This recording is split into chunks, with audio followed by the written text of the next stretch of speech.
Hi friends, welcome back to Tamil Amazing Facts. சில வருஷத்துக்கு முன்னாடி வரைக்கும் அயன் பண்றவங்க இதை யூஸ் பண்றத பார்த்திருப்பீங்க. ஆனா இப்போ இதை ஹோட்டல்ல பார்பிக்யூ பண்றதுக்கு கூட யூஸ் பண்ண ஆரம்பிச்சிட்டாங்க. அந்த அளவுக்கு இப்போ கறியோட டிமாண்ட் ரொம்ப அதிகமா இருக்கு. ஆனா இதை நிறைய பேர் நார்மலா கட்டையை எரிச்சாலே கிடைச்சிரும் அப்படின்னு தான் நினைச்சிட்டு இருக்காங்க. ஆனா கட்டையை எரிச்சா சாம்பல் ஆகுமே தவிர இந்த மாதிரி சார்கோல் கிடைக்காது. இதை தயாரிக்கிறதுக்குன்னு ஏகப்பட்ட ப்ரொசீஜர்ஸ் இருக்கு. அதை பத்தி தான் நாம இன்னைக்கு இந்த வீடியோல டீட்டெயிலா பார்க்க போறோம். வழக்கம் போல இந்த வீடியோவும் வேற லெவல்ல இன்ட்ரெஸ்டிங்கா இருக்கும். ஸோ ஸ்கிப் பண்ணாம கடைசி வரைக்கும் பார்த்துட்டு பிடிச்சிருந்தா மறக்காம இந்த லைக் பட்டனை தட்டி விட்டுருங்க. நம்ம ஊர்ல பொதுவா இந்த சார்கோலை உருவாக்குறதுக்காக கருவேல மரத்தை தான் யூஸ் பண்றாங்க.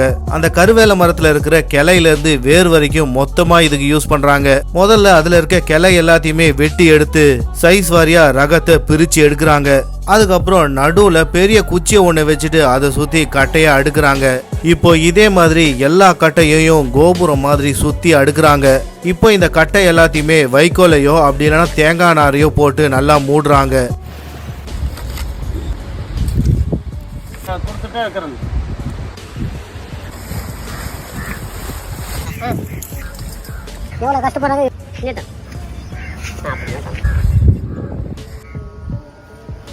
ஒரு யோசனை பத்தாது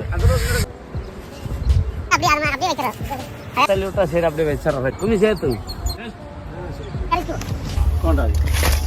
அதுக்கப்புறம் இது எதுவுமே தெரியாத அளவுக்கு அது மேல மண்ணை போட்டு நல்லா மூடுறாங்க.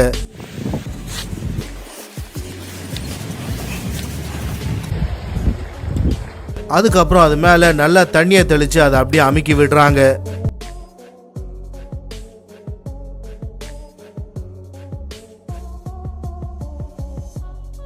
இப்ப ஸ்டார்டிங்ல நடுவுல ஒரு குச்சியை வச்சிருந்தாங்கல்ல, அந்த குச்சியை எடுத்துட்டு அந்த ஓட்டையில ஏற்கனவே எரிய வச்சிட்டு இருந்த கட்டைய கொட்டுவாங்க.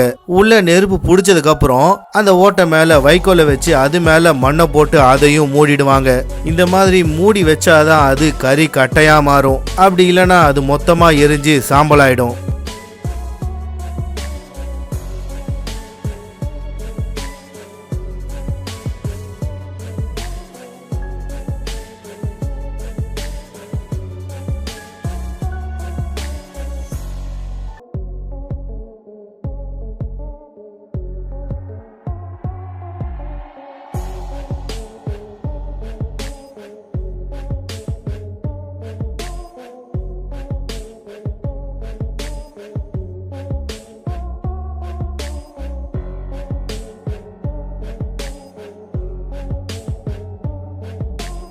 இத பதத்துக்கு ஏத்த மாதிரி கிட்டத்தட்ட 5ல இருந்து 8 நாள் வரைக்கும் அப்படியே எரிய விடுறாங்க. இந்த மாதிரி எரியும் போது அப்பப்ப அது மேல தண்ணி தெளிச்சு விட்டுக்கிட்டே இருக்காங்க. அது மட்டும் இல்ல, அது மேல ஏறி மேடு எல்லாத்தையுமே அடிச்சு அப்படியே இறக்குறாங்க.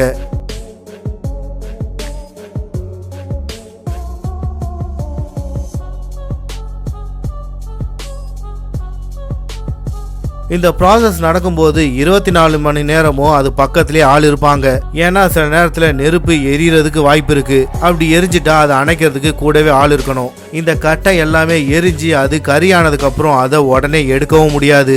ஏன்னா அந்த கட்டையில ஃபுல்லாவே நெருப்பு அப்படியே தான் இருக்கும். அதனால முதல்ல மண்ணு வைக்கோல் எல்லாத்தையுமே எடுத்துட்டு அந்த கட்டை மேல ஃபுல்லாவே தண்ணியை ஊத்தி நெருப்பை அணைப்பாங்க. அதுக்கப்புறம் அதை அப்படியே எடுத்து மூட்டையில பேக் பண்ணி விற்க வேண்டியதுதான்.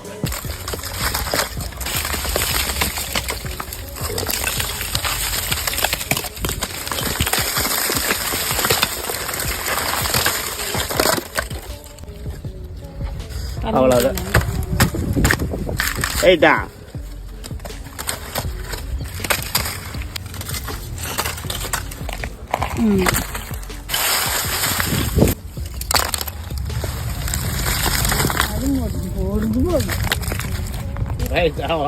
சரி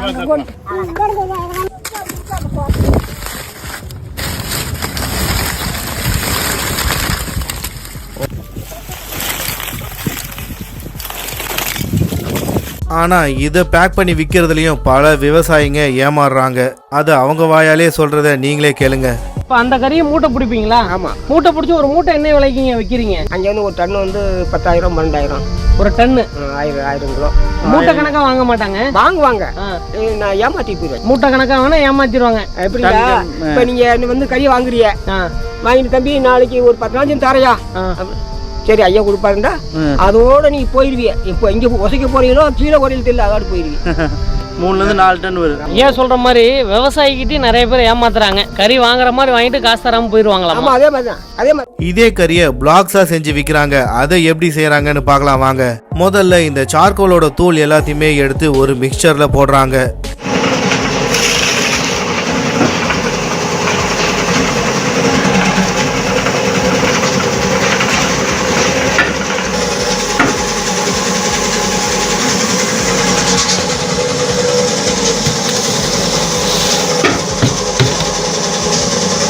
அதுக்கப்புறம் இது கட்டியாகணுன்றதுக்காக இதில் மரவள்ளி கிழங்கோட ஸ்டார்ச்சை ஊற்றுறாங்க.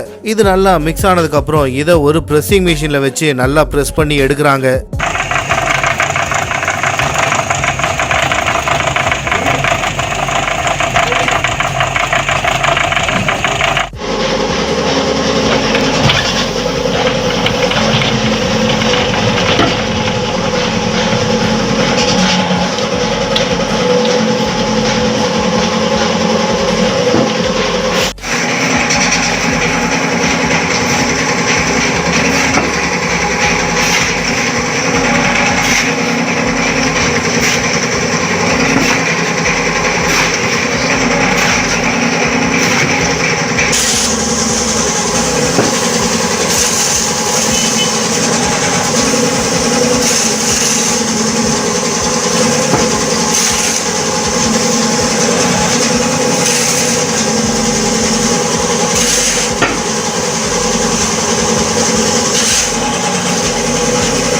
அதுக்கப்புறம் இந்த பிளாக்ஸ் எல்லாத்தையுமே அடுக்கி ஒரு ரூம்ல அதை செட் பண்றாங்க.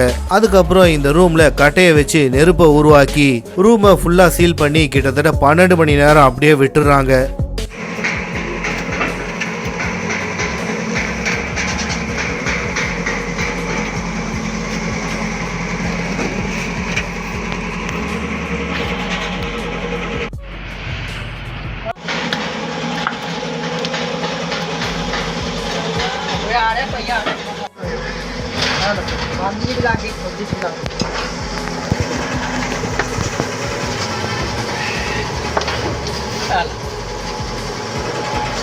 இப்போ ஃபைனலாக இந்த சார்கோல் பிளாக்ஸும் ரெடி ஆயிடுச்சு.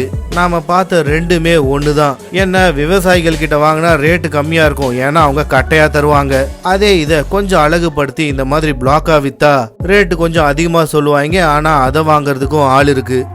ஓகே ஃப்ரெண்ட்ஸ், இதோட இந்த வீடியோ முடிஞ்சிருச்சு. இந்த வீடியோ பிடிச்சிருந்தா மறக்காம லைக் பண்ணிட்டு உங்க ஃப்ரெண்ட்ஸ் அண்ட் ஃபேமிலிக்கு மறக்காம ஷேர் பண்ணுங்க. இதே மாதிரி சுவாரஸ்யமான பல இன்ஃபர்மேஷன் நான் போட்ட உடனே உங்களுக்கு வந்து சேரணுமா? அப்ப மறக்காம நம்ம தமிழ் அமேசிங் ஃபேக்ட்ஸ் சேனலை சப்ஸ்கிரைப் பண்ணிட்டு கூடவே பக்கத்துல இருக்க பெல் ஐகானை கிளிக் பண்ணி நோட்டிஃபிகேஷனை ஆல்ல போட்டுக்கோங்க. அப்பதான் நான் போற எல்லா வீடியோட நோட்டிஃபிகேஷனும் உங்களுக்கு கரெக்டா வந்து சேரும்.